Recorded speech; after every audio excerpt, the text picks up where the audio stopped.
दिवालिया बैंक। एक बार की बात है, गट्टू नाम का एक लड़का था जो एक छोटे से स्थानीय बैंक में सफाई कर्मचारी के रूप में काम करता था। वह अपनी नौकरी से खुश नहीं था क्योंकि बैंक के मालिक ने उसकी नियुक्ति के बाद से उसे एक भी पैसा नहीं दिया था। एक दिन गट्टू बैंक की सीढ़ियां साफ करते हुए मन ही मन बड़बड़ा रहा था। उसने सीढ़ियों पर जल्दी जल्दी झाड़ू लगाई और डस्ट पैन को कूड़ेदान पर पटकने लगा। तभी खटपट की आवाज़ सुनकर पास से गुजर रहा उसका दोस्त रामचरण अपनी साइकिल रोककर बोला, अरे गट्टू, क्या हुआ? तुम इस तरह पैन क्यों पीट रहे हो? कुछ नहीं। क्या उन्होंने अभी भी तुम्हारा वेतन नहीं दिया है? इस बारे में मुझसे बात मत करो। मैं इस बारे में बात ही नहीं करना चाहता। मुझे अपना नियमित वेतन ही नहीं मिल रहा है। जल्द ही मेरा 2 महीने का वेतन बकाया हो जाएगा। यह उचित नहीं है। कोई सोच भी नहीं सकता कि यह एक बैंक है जो एक गरीब आदमी का वेतन रोके हुए है। तुम यहाँ से नौकरी क्यों नहीं छोड़ देते? जैसे ही मुझे मेरे पैसे मिल जाएंगे मैं नौकरी छोड़ दूंगा और कहीं और काम करूंगा। तुम्हें चिंता करने की ज़रूरत नहीं है। मैं तुम्हारे लिए नई नौकरी की तलाश करूंगा। इतना कहकर रामचरण अपने ग्राहकों को दूध देने चला गया। श्रीमती वर्मा जो एक शिक्षिका थी, वह स्कूल जा रही थी। रामचरण ने महिला को यह कहते हुए सुना कि उसके आंगन की सफाई कराने के लिए कोई मिल नहीं रहा। रामचरण ने टोकते हुए कहा, मैडम, मेरा दोस्त गट्टू नौकरी की तलाश में है। फिलहाल वह एनबीटी बैंक में सफाई कर्मचारी है, लेकिन वे उसे उसका अपेक्षित बकाया नहीं दे रहे हैं। इसीलिए वह अपनी नौकरी छोड़ना चाहता है। वह अगले महीने से आपके लिए काम कर लेगा। लेकिन वे उसे पैसे क्यों नहीं दे रहे हैं? शायद बैंक के पास फंड की कमी होगी। अच्छा चलो, उससे कहना कि जब भी वे फ्री हो तो मुझसे मिले। बहुत बहुत धन्यवाद मैडम। मिसेस वर्मा स्कूल की ओर जा रही थी, लेकिन रास्ते में उन्हें अपनी मित्र श्रीमती शर्मा से मिलना था। उन्होंने सदर बाजार के एक कॉफी हाउस में मिलने का फैसला किया। वे बहुत अच्छे से मिले और एक दूसरे का अभिवादन किया। दोनों अपनी जिंदगी के बारे में चर्चा कर रहे थे कि अचानक से श्रीमती वर्मा ने कहा, क्या तुम जानती हो कि एनबीटी बैंक अपने कर्मचारियों को वेतन भी नहीं दे पा रहा है? उन्होंने पिछले 2 महीने से अपने कर्मचारियों का वेतन नहीं दिया। मुझे लगता है कि बैंक बंद होने वाला है। ये जल्द ही दिवालिया घोषित कर दिया जाएगा। यह सब मैंने उनके एक स्वीपर से सुना। हे भगवान, यह तो बहुत बुरी बात है। क्या वे अपने सफाई कर्मियों तक को पैसे नहीं दे पा रहे हैं? इससे पता चलता है कि उनके पास धन की कमी हो गई होगी। सुनो, तुम यहीं रुको, मैं 5 मिनट में वापस आई। मुझे ये बैग अपने पति को देना है। उनकी दुकान पास में ही है। ठीक है, जल्दी आना, मैं इंतजार कर रही हूँ।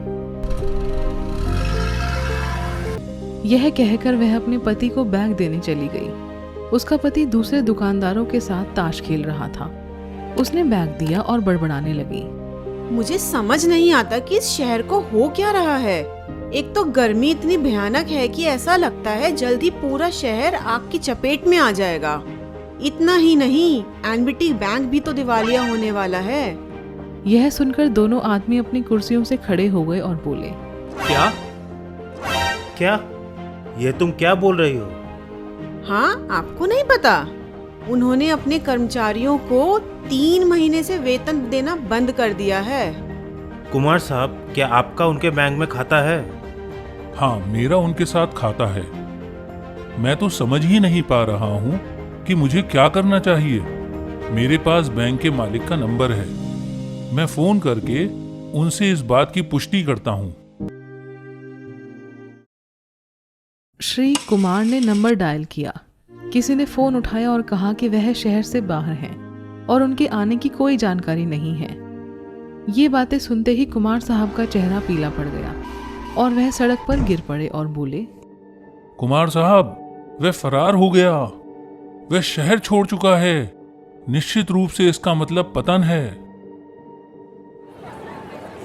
यह खबर पूरे बाजार में फैल गई।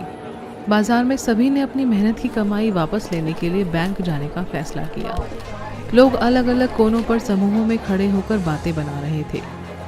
कुछ अपनी दूरदर्शिता का बखान कर रहे थे तो कुछ अपने पैसे निकालने के लिए ईश्वर को धन्यवाद कर रहे थे। बैंक मैनेजर ने शाखा से बाहर आकर मामले को सुलझाने की कोशिश की। मैनेजर ने उन्हें आश्वासन दिया कि उनका पैसा बैंक के पास सुरक्षित है और सभी कर्मचारियों को समय पर वेतन भी मिल रहा है।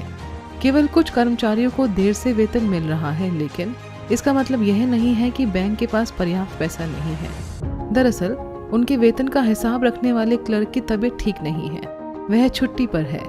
एक बार जब वह वापस आ जाएंगे तो सभी कर्मचारियों को उनके पैसे दे दिए जाएंगे। हालांकि मैनेजर ने अपनी बात समझाने की कोशिश की, लेकिन कोई भी उनकी बात सुनने और सच मानने को तैयार नहीं था। उल्टा सब लोगों ने उस पर पत्थर फेंकना शुरू कर दिया। डर के मारे मैनेजर लोहे का गेट बंद करके बैंक के अंदर चला गया।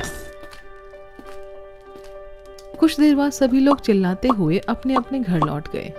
अगली सुबह जब गट्टू बैंक की सीढ़ियां साफ करने पहुंचा तो उसने सब कुछ टूटा हुआ देखा। कांच, पौधे, चारों ओर सब कुछ टूट चुका था। उसे अपनी आंखों पर विश्वास नहीं हो रहा था। वह भी बैंक मालिक को उसके कर्मों के लिए कोसने लगा। वह सब कुछ साफ ही कर रहा था कि तभी रामचरण आया और बोला, मैंने तुम्हारे लिए एक नौकरी ढूंढ ली है। तुम अगले महीने की 1 तारीख से वहां जा सकते हो। और वैसे भी अब तुम्हारे पास कोई रास्ता भी नहीं है। बैंक तो जल्द ही बंद होने वाला है। क्या? तुम क्या कह रहे हो? बैंक बंद हो रहा है? क्या तुम्हें इस बारे में कोई जानकारी नहीं है? बैंक दिवालिया हो गया है और जल्दी ही बंद होने वाला है। मैं भगवान से प्रार्थना करूंगा कि तुम्हारे पैसे वापस मिल जाएं। यह कहते हुए उसने गट्टू की ओर हाथ हिलाया और चला गया। मैनेजर के आने का इंतजार करने के लिए गट्टू सीढ़ियों पर बैठ गया और सोचने लगा। किसने सोचा होगा कि बैंक डूब जाएगा? मुझे आश्चर्य है कि ऐसा क्या हुआ होगा जो बैंक बंद हो रहा